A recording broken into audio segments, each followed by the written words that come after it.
الله تعالى وبركاته. maanta halkan waxaan ku eegi doonaa insha Allah sida qaabka loo bedelo password Windows 10 iyo 87 waxaan badanaa aragnaa in markii aad isticmaalaysid adigoo guest ahaan u soo galay computerka aadan waxna ka bedeli karin passwordka. marka maanta waxaan ku tusaynaa si administrator ahaan inaad wax u bedeli kartid adigoo isticmaalayo CMD. shuruudaha marka hore waxa weeyaan in aad u kiciso CMD as an administrator. Okay, let's type.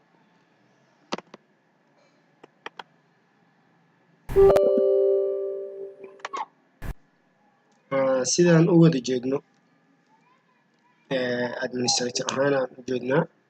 marka computerka aad rabtid inaad wax ka xirtid passwordka ka bedeshid aad rabtid kow commandiga aad gelinaysid waxaa waaye net user.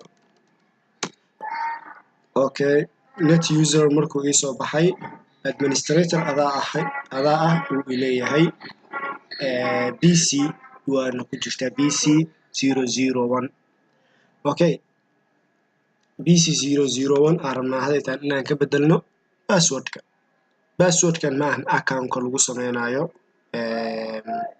Windowga, laakiin waxa waaye markaad computerkaada soo kacsid passwordka aad ku geli lahayd iyo waxaas. okay, net user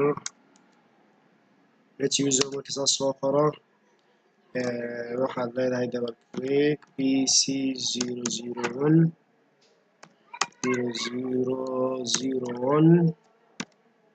bracketka xidig ugu dambeysi enter xidig. wuxuu ku dhahay hadaytaan password geli aad u rabtid inaad computerkan uu ku shaqeeyo. hello aa gelinaynaa hadaytaan for example ahaan confirm way dhahay hello.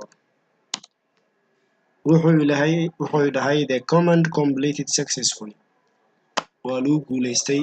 haddii aan xirno computerka aan furno waxaan kusoo gelaynaa hello, mana ahan kii oo horey igu jiray, mana ahan waxa waaye mid kaleeto.